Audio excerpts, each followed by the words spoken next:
What's up, everybody? It's Coach Tim Springer, Spartan Basketball, back with another car series. I got my assistant with me, Big Tim. Tim, say hi, Tim. All right, good job. And I usually don't do back-to-back as far as days on the car series, but I'm just getting a really good vibe off this, and we're getting good responses from you as far as what you feel about this whole leadership swag situation. And so I want to kind of build on that and talk about, I guess, just help you understand it more in depth is a better way to put it. You know,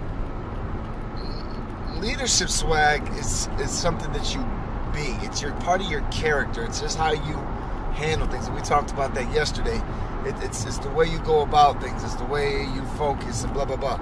Well, that's something that's developed. And, you know, if you feel like you don't have it now, that's okay, because it can be developed.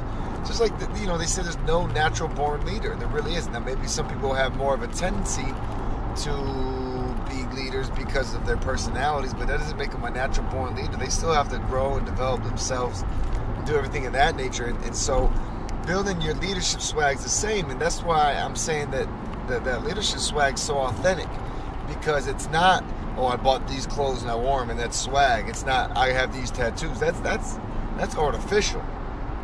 We're looking for the authentic. Leadership swag is authentic. It's real. You can't bend it, fold it, and break it, and you can't deny it. It's real talk. It's really how people are carrying themselves day in and day out. If you look at what builds the way you be, is your habits. So the way you think, which is the first part, is you got to program your mind the right way.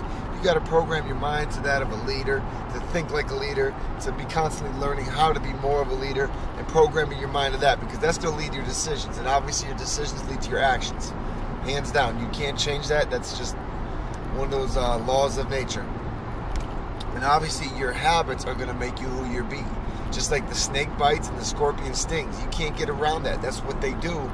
Well, a leader, there's certain things that they do, the way they handle themselves, the way they deal with people, it's just everything like we talked about yesterday. So I don't want to, kick a dead horse here, but that's what you really got to think about. If you're really serious about increasing your leadership swag or just becoming a very powerful leader, the first thing I would do is I'd take a notebook and I'd just open it up and just take some time, quiet time, and just list everything you would have to be that leader you want to be, or have that amount of leadership swag that you want to have, and just jot that down. Just every characteristic, whether it be good communication, respect for this person, love for that, but whatever it is, organization.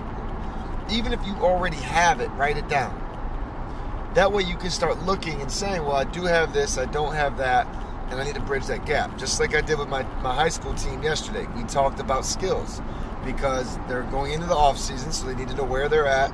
We're talking about where we need to be next season and how to bridge that gap. So it's the same principle. Once you have that, figure out ways to build daily habits that would allow you to do that more. Hands down. That's exactly what it is. And you're not going to be perfect. You're going to mess up sometimes. You're going to fall back on old habits that aren't going to be moving towards that direction of being a leader, but you just keep going and you keep working on it, you keep working on it, you keep working on it.